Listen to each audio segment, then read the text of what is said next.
तो so guys my brother and sister, आज मैं आपको सीए फाउंडेशन का हिंदी मीडियम से इकोनॉमिक्स का चैप्टर 10 पढ़ाऊंगा, भारतीय अर्थव्यवस्था, जिसको इंग्लिश में कहते हैं इंडियन इकोनॉमिक्स। ठीक है, तो आज हम पढ़ेंगे इंडियन इकोनॉमिक्स के बारे में। एक बार ये वीडियो देख लेने के बाद आपको इस इंडियन इकोनॉमिक्स का हिंदी मीडियम में पूरा चैप्टर समझ में आ जाएगा।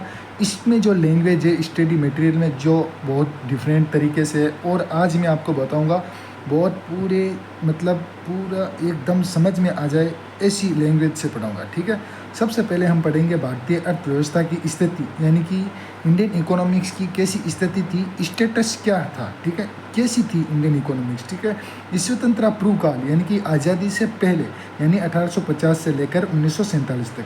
ऐसा माना जाता है कि पहली व 17वीं शताब्दी ईस्वी के बीच, पहली व 17वीं शताब्दी ईस्वी के बीच भारत है, जो भारत प्राचीन और मध्ययुगीन दुनिया की सबसे बड़ी इकोनॉमिक्स थी। सिंपल लाइन है, भारत समृद्ध यानी कि सुख और आत्मनिर्भर यानी कि खुद पर निर्भर था, सुख में था और खुद पर निर्भर था। भारत समृद्ध व आत्मनिर्भर था। इस और माना जाता है कि दुनिया की 1/3 से लेकर यानी कि 25% से लेकर 1/4 तक यानी कि 33% तक नियंत्रण था, यानी कि कंट्रोल था। यानी कि भारत का दुनिया की 1/3 से लेकर 1/4 तक संपत्ति पर भारत का कंट्रोल था। ठीक है, अर्थव्यवस्था में आत्मनिर्भर यानी सुख में गाँव के साथ साथ शहर भी शामिल थे, जो वाणिज्य, तीर्थ स्थान व प्रशासन के केंद्र में थे, यानी कि जो सरकार के हाथ में थे, सरकार के केंद्र में थे। ठीक है, गाँव की तुलना में शहर भी विविध व व्यापारियों, लाभकारी व आर्थिक गतिविधि यानी कि इकोनॉमिक्स गतिविधि के लिए अधिक अवसर थे, यानी कि बड़े अधिक आइडिया थे, इकोनॉमिक्स बढ़ावा के लिए आइडिया थे। ठीक है, और नस्ल, वर्ग, लिंग जैसी विशेषताओं वाले श्रम का सरल विभाजन गांव की संरचना का मूल आधार था, यानी कि जो बेस था वो गांव ही थे। ठीक है, आर्थिक व सामाजिक भेदभाव के अंतर्गत तंत्र का कार्य करता था, यानी कि जो सरकार के हाथ में था। यद्यपि कृषि यानी कि एग्रीकल्चर प्रमुख व्यवसाय था, यानी कि एग्रीकल्चर यानी कि कृषि पर प्रमुख व्यवसाय था, मेन इंपॉर्टेंट कृषि था, और अधिकांश लोगों की इनकम, आजीविका यानी कि इनकम का मुख्य स्रोत था। लेकिन देश के अत्यधिक कुशल कारीगर व शिल्पकारी भी मौजूद थे, बहुत अच्छे बुद्धिमान लोग भी, कारीगर भी मौजूद थे। ठीक है, और दुनिया भर के बाजार के लिए बेहतर गुणवत्ता यानी कि अच्छाई और उत्कृष्टता के विनिर्माण, हस्तशिल्प व वस्त्र तैयार करते थे। ठीक है, ये जो भी अंडरलाइन मैंने किया है उसको अंडरलाइन कर लीजिए, वो इम्पोर्टेंट है और ये इम्पोर्टेंट नहीं है पढ़ने के लिए। और यूरोपीय और ब्रिटिश के आगमन के पश्चात भारत आर्थिक इतिहास में महत्वपूर्ण बदलाव है।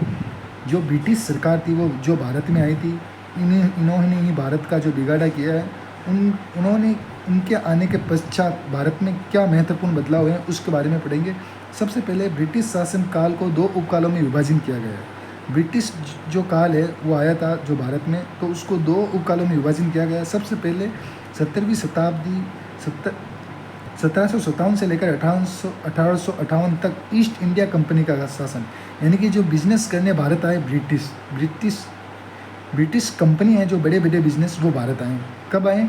101 साल तक उन्होंने राज किया, 1757 से लेकर 1858 तक। इसे कहते हैं ईस्ट इंडिया कंपनी का शासन। ये मोस्ट इंपॉर्टेंट है, ये पूछ सकता है। ठीक है, उसके बाद 1858 से लेकर 1947 तक भारत ब्रिटिश सरकार का शासन, यानी कि पूरी ब्रिटिश सरकार ही आ गई। ठीक है, जहाँ 90 साल। ठीक है, ब्रिटिश उपनिवेशवाद की ऐतिहासिक विरासत भारत की विकास यात्रा को दर्शाने का एक महत्वपूर्ण प्रारंभिक बिंदु है, जो इम्पोर्टेंट नहीं है, यहाँ से इम्पोर्टेंट है 18वीं शताब्दी के उत्तरार्ध में, यानी कि 18वीं शताब्दी के बीच में औद्योगिक क्रांति की शुरुआत के साथ, यानी कि इंडस्ट्रियल क्रांति की शुरुआत के साथ ब्रिटिश की विनिर्माण क्षमता, यानी कि जो गुड्स बनाने की विनिर्माण क्षमता है वो कई और गुना बढ़ गई।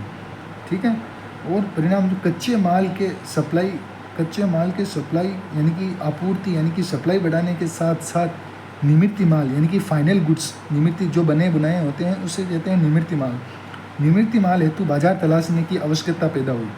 जो ब्रिटिश है उनको है जो भारत में बाजार तलाशने की, यानी कि बाजार है जो तलाशने की आवश्यकता पैदा हुई, यानी कि फाइनल गुड्स जो लेने के लिए। ठीक है, इसकी वजह से भारत के विदेशी व्यापार की प्रकृति विनिर्माण के निर्यात से, यानी कि जो पहले जो पूरा विनिर्माण फाइनल गुड्स है जो बाहर जाता था, अब वह कच्चा माल बाहर जाता है और ब्रिटिश है जो कच्चे माल को पूरा तैयार करके जो बाज़ार में, जो भारत के बाज़ार में बेचता है। पहले हमारा बनाया माल भारत से बाहर जाता था, अब रॉ मटेरियल बाहर जाता है और जहाँ फाइनल गुड्स आता है और यहाँ पर ख़रीदना होता है, ठीक है। विनिर्माण से निर्यात से कच्चे माल के निर्यात में बदल गई, अब कच्चा माल सप्लाई होता है बाहर। ब्रिटिशों द्वारा अपनाई गई भेदभाव प्रशुल्क की नीति के तहत निर्मित माल के भारतीय निर्यात पर, यानी कि जो फाइनल गुड्स जाता था बाहर, उस पर बहुत भारी प्रशुल्क लगाया जाता था और आयात पर जो माल आता है उस पर कम प्रशुल्क लगाया जाता था, ठीक है। इससे निर्मित माल का निर्यात अपेक्षित महंगा हो गया और आयात सस्ता हो गया। इसी वजह से भारतीय वस्तुओं का कंपटीशन, यानी कि प्रतिस्पर्धात्मक, यानी कि कंपटीशन खत्म हो गया, ठीक है।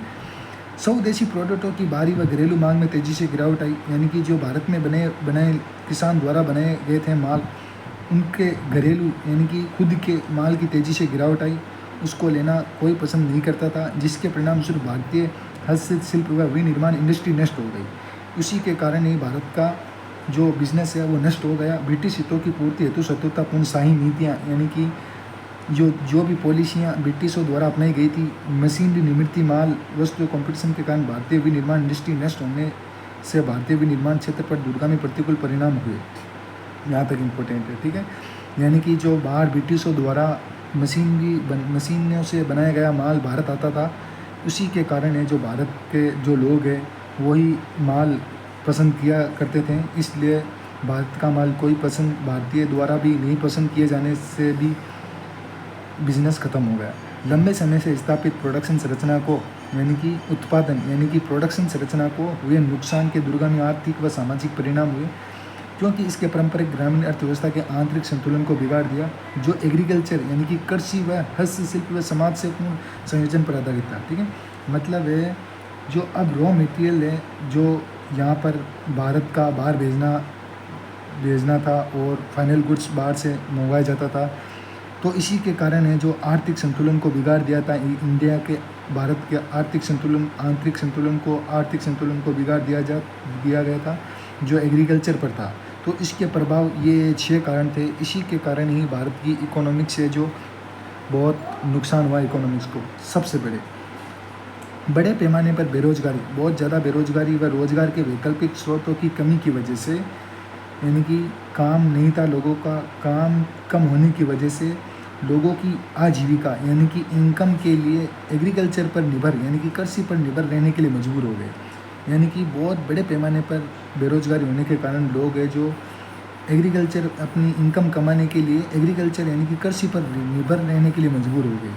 भूमि पर बढ़ते दबाव के कारण, जब कृषि पर निर्भर रहें तो भूमि तो चाहिए कृषि के लिए, तो भूमि पर बढ़ते दबाव के कारण भूमि जोतों का विभाजन और विखंडन हुआ, निर्वाह खेती हुई यानी कि कम खेती हुई और कृषि उत्पादकता में कमी आई और गरीबी बढ़ी, ठीक है।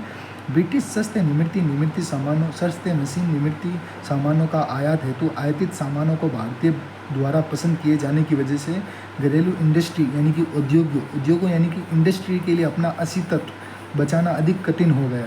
यानी कि ब्रिटिशों द्वारा जो मशीनरी माल आता था वो भारतीय पसंद करते थे, इसी वजह से और भारतीय माल को कम हो गया, ठीक है। भूमि स्वामित्व संबंधित प्रणालियाँ, विशेष जिम्मेदारी प्रणालियों की वजह से ऐसे लोगों का एक वर्ग तैयार हो गया जिनके हित ब्रिटिश शासन को बनाए रखना था, ठीक है। यानी कि ब्रिटिशों ने कुछ को अपने ओर कर लिया, कुछ भारतीय रेसिडेंट को, भारतीय आदमियों को अपनी ओर कर लिया और भूमि पर अत्यधिक दबाव के कारण काश्तकारी की तहत भूमि की मांग और बढ़ गई और जमींदारों को अत्यधिक लगान यानी कि रेंट पैसा वसूलने का अवसर मिला, यानी कि आइडिया मिला, ठीक है।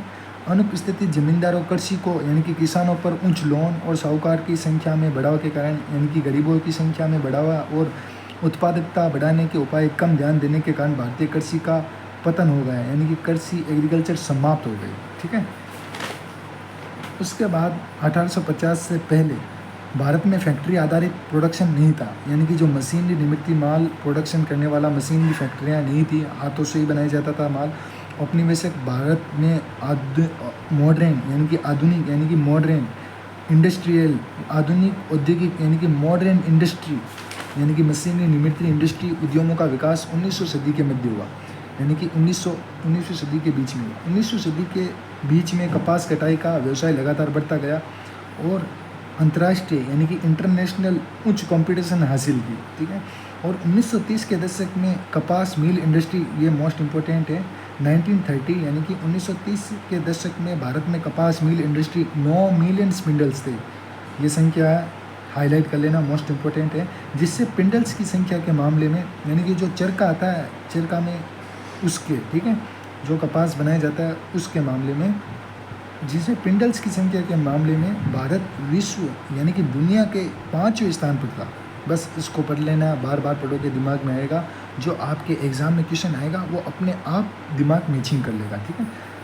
उसके बाद हमें पढ़ना है यहाँ से 19वीं सदी के अंत तक यानी कि लास्ट में 19वीं सदी के लास्ट में भारत जूट ने, जो जूट आती है ना, कपास जूट वगैरह, तो जूट ने अंतर्राष्ट्रीय बाजार में एक बड़े हिस्से पर अपना कंट्रोल कर लिया।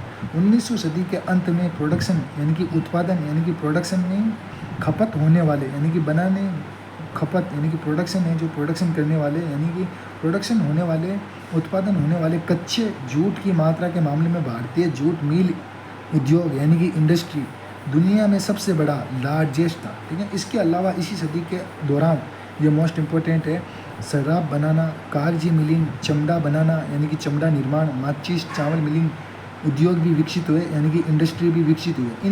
ये 5 इंडस्ट्री भी विकसित हुए। किसके साथ? जूट मिल के साथ, कच्चे माल के जूट मिल के साथ ये 5 इंडस्ट्री भी विकसित हुए, ठीक है। लोहा इंडस्ट्री जैसी भारी इंडस्ट्री भी 1814 यानी कि 1814 में ही ब्रिटिश पूंजी यानी कि ब्रिटिश के पैसों द्वारा स्थापित किए गए। ब्रिटिश लोहा इंडस्ट्री 1814 में ब्रिटिश के पैसों द्वारा स्थापित किए गए थे। 1930 में प्रोडक्ट उत्पादन यानी कि प्रोडक्शन के मामले में भारत लोहा इंडस्ट्री यानी कि लोहा उद्योग दुनिया में 8वें स्थान पर था, ठीक है। आधुनिक औद्योगिक उद्यमों में प्रगति के कारण 20वीं सदी के शुरुआत तक कुछ इंडस्ट्री वैश्विक मान्यता तक पहुंच गई, ठीक है। और महामंदी से ठीक पहले यानी कि 1930 से ठीक पहले विनिर्मित प्रोडक्शन उत्पादों के मूल्य के आधार पर भारत 12वां सबसे बड़ा औद्योगिक देश था यानी कि इंडस्ट्रियलाइजेशन देश था यानी कि मशीनरी देश था, ठीक है। अब यहाँ से पढ़ना है भारत की औद्योगिक बढ़ावा यानी कि वृद्धि यानी कि बढ़ावा, मॉडर्नाइजेशन बढ़ावा, इसकी आर्थिक संरचना का सामान्य परिवर्तन लाना हेतु अपर्याप्त थी यानी कि जीरो थी, क्योंकि ये तो ब्रिटिश का बढ़ा था। इंडस्ट्रियलाइजेशन प्रोडक्शन है जो ब्रिटिश का बढ़ा था, भारत का नहीं बढ़ा था, इसलिए ये अपर्याप्त थी यानी कि जीरो थी, ठीक है। विनिर्मित क्षेत्र लघु व कुटीर इंडस्ट्री को छोड़कर यानी कि छोटी व बड़ी इंडस्ट्री को छोड़कर, उद्योगों को छोड़कर शुद्ध घरेलू उत्पाद यानी कि एनडीपी में हिस्सेदारी 1946 में मुश्किल से 7% तक ही थी। इसकी धीमी प्रगति को देखते हुए भारत में कारखाने में कार्यरत यानी कि रोजगार का हिस्सा यानी कि मजदूरों का हिस्सा भी कम व 1900 में कुल जनसंख्या का 0.4% यानी कि रोजगार था और 1941 में 1.4% ही था, ठीक है। तो ये अगर आपको 10.1 पसंद आया तो आगे ही आप कमेंट करना, आगे ही मैं बहुत अच्छी तरीके से पढ़ाऊँ आपको और ताकि समझ में आ जाए। उसमें बहुत इम्पोर्टेंट टॉपिक्स है जो हाईलाइट किए हैं मैंने। तो आप लाइक करें, सब्सक्राइब करें और कमेंट करके बताएं कैसा लगा, तो मैं आपको आगे और वीडियो प्रोवाइड करूँ, ठीक है।